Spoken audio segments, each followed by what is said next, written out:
Good morning. Boy, I sure been missing meeting with all you folks and looking forward to when all of this is over. Hey, I thought I'd try my hand at a video financial update for you. So here we go. Usually I start my financial updates with something a little light or funny because, money gets so boring and so serious a lot of times. So I actually got these little lines or jokes from my mom. Hi, Mom. And I figured if a Methodist minister's wife of some 40 years felt comfortable sending that to her son, they should be all right if I read them to you. So here are some COVID joke lines. All right. Number one, I was so bored, I called Jake from State Farm just to talk to somebody. He asked me what I was wearing. Number two, when this is over, what meeting should I attend first? Weight Watchers or AA? Okay, last one. The world is turned upside down. Old folks are sneaking out of the house and their kids are yelling at them to stay indoors. Ain't that the truth, huh? Say, I put together a little presentation on one of the 7 deadly sins of investing, and that is focusing on the news of the day instead of taking a long-term perspective. So I'm going to show you a series of charts that illustrate that, and I hope it's of value to you. Okay, so here's my little presentation on myopia, or focusing on the news of the day. Perspectives on the market. Let's take a look at some things. Let's look at the last 30 days. Wow, have you seen this? We've had this great run. In fact, they're saying if we kept on this order, it will be the best month since 2002. And now we've had a couple pullbacks here in the last day or so.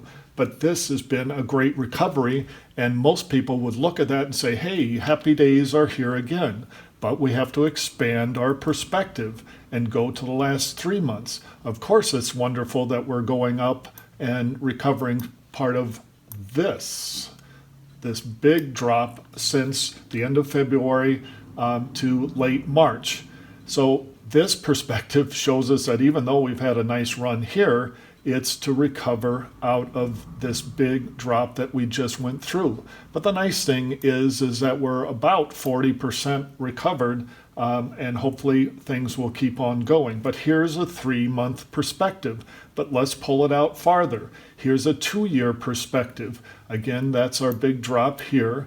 But when I talk to clients about things, I'll say, hey, how did you feel in 2018? And they'll give me this puzzled look, and I'll have to remind them that in the summer of 2018, we reached an all-time high. And then between there and the end of December of 2018, we had an 18.5% drop in the market. Look at that there. Isn't that unsimilar to what we just went through? Almost maybe about 80%, 70% of the drop that we just went through. But my big thing on perspective is nobody remembers it. If we just get out less than 2 years, people forget the angst that they felt during that quarter because the market recovered and went on to these historic highs. It's just hard to give up from historic highs. But let's pull it out now for 10 years. It now includes the great 2008. Now this is something everybody remembers because it affected so much of our lives as far as real estate and jobs and all those type of things. They said the world ended back then. But look at what happened after that. But there were bumps in the road. In 2011, we had a correction. In 2015, we had a correction. And then I already talked about 2018 having a correction. But no one will be unhappy with this path over the last 10 years. The longest bull running market, the highest growth ever, and yet we're really troubled by giving away some of our highs. But I bet you that even if that high only came to here, you still would have been really happy with this path. Longer perspective. Now I want to go back to the 2-year chart because a lot of folks are saying to me, hey, where are we going from here? Well, the administration will want to say to you that we are going into a giant V, that it went straight down, but it's going to go pretty much straight up, and we're going to recover out of this impact on our financials. But I don't agree with that. I listen to a lot of webinars and a lot of money managers that I read, and I believe more in what's called the drunken W syndrome. And that's in where you take off of a high point and we have a correction or a drop. But during that process, it forms this W where it drops a bunch, comes back up, drops a bunch, comes back up. Here, oh, look at this one. That's a very symmetrical W. But then here's another W. And that's what I believe is going to be going on as we recover here. Will we go straight up in a V? I doubt it, although God bless, let's hope that it happens.